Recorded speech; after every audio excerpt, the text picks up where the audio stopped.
Hello YouTube, my name is Sir Wright, and today we are reviewing It Comes at Night. This film is a complete and utter waste. Now there are a few good scenes in this movie, but ultimately it's a waste of time. Why? Well, the film has this weird tonal shift. Sometimes it wants to be like I Am Legend or 28 Days Later. Other times it wants to be like Insidious or Sinister. Now I don't mind both of these type of movies. I love horror movies and I love post-apocalyptic movies. However, when you try and clash these two movies together, it just doesn't work. Why? Because post-apocalyptic movies that take themselves serious are very slow and build up and very dramatic and very realistic. However, horror movies like Insidious and Sinister are very fast, tense, kind of over the top, and full of creepy scenes like jump scares and demonic monsters, stuff like that.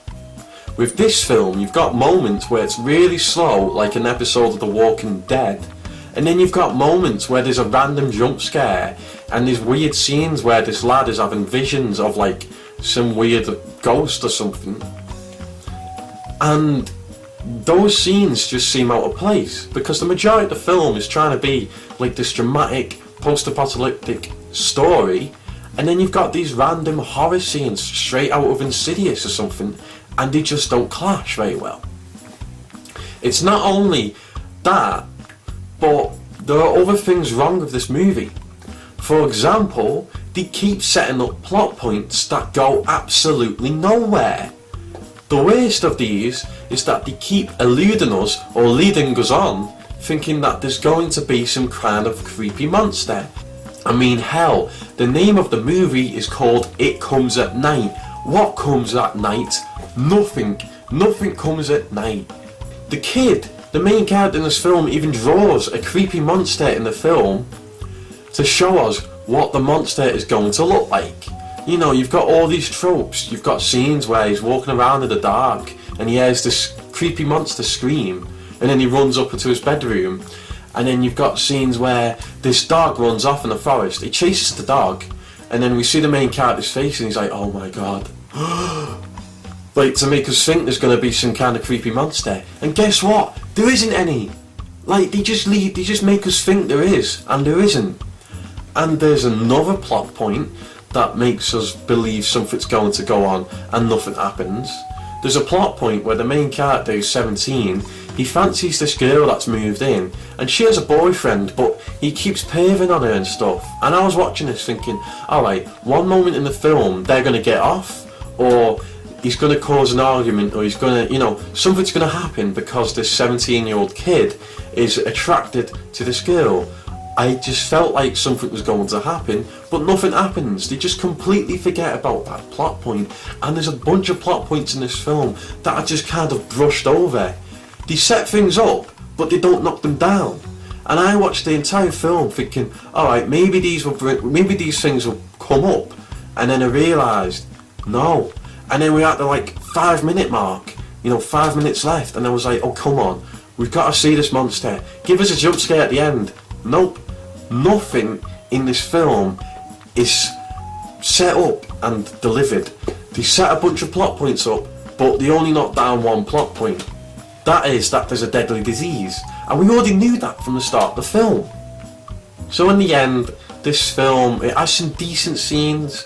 The dramatic post-apocalyptic stuff, like something you'll see in 28 Days Later or I Am Legend, they are very good scenes. However, the film is marketed like an Insidious or Annabelle type horror movie. Now let me tell you a little story about this film. When it first came out, when it was going to be on the cinemas, I was looking forward to watching this film in the cinemas, because by the poster I thought it was going to be like Insidious or something, right? So I'm looking forward to watching this film in the cinemas.